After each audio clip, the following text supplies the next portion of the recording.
नमस्कार दोस्तों, स्वागत है आप सभी का मेरे यूट्यूब चैनल स्टेनो गुरु शिवा में। दोस्तों शुरू करते हैं आज की एडवांस डिक्टेशन।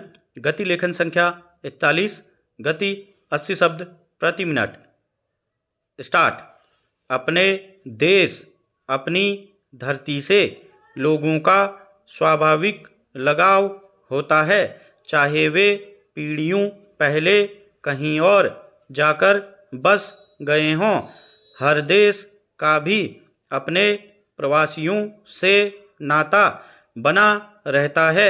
इसी के चलते भारत में प्रवासी दिवस मनाने की शुरुआत हुई थी, जिसमें हर साल दूसरे देशों में रह रहे भारतीय मूल के लोग कुछ दिनों के लिए यहाँ आते हैं।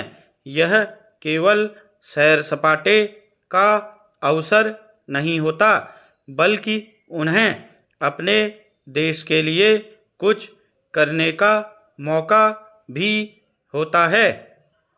दरअसल प्रवासी सम्मेलन की शुरुआत ही इस मकसद से की गई थी कि दूसरे देशों में रह रहे भारतीय मूल के लोग यहाँ आकर निवेश के अवसर तलाश सकें। प्रधानमंत्री ने दूसरे देशों में रह रहे भारतीय मूल के लोगों को विदेशी धरती पर भारत का ब्रांड एम्बेसडर बताया।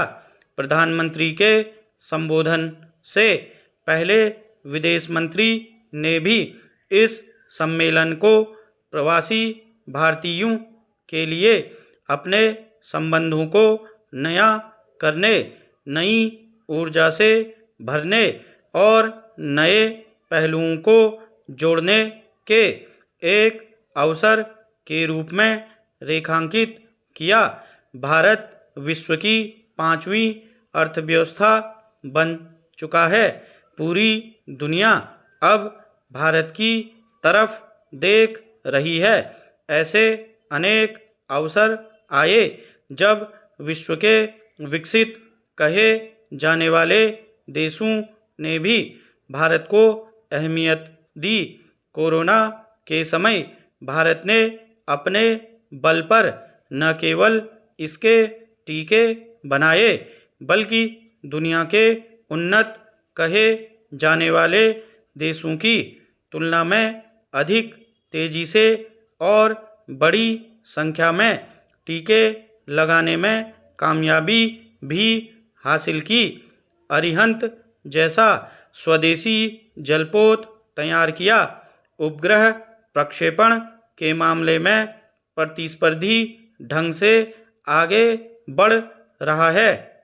इस तरह भारत से जाकर दूसरे देशों में कारोबार कर रहे लोगों के लिए भारत के प्रति आकर्षण की स्वाभाविक वजहें हैं।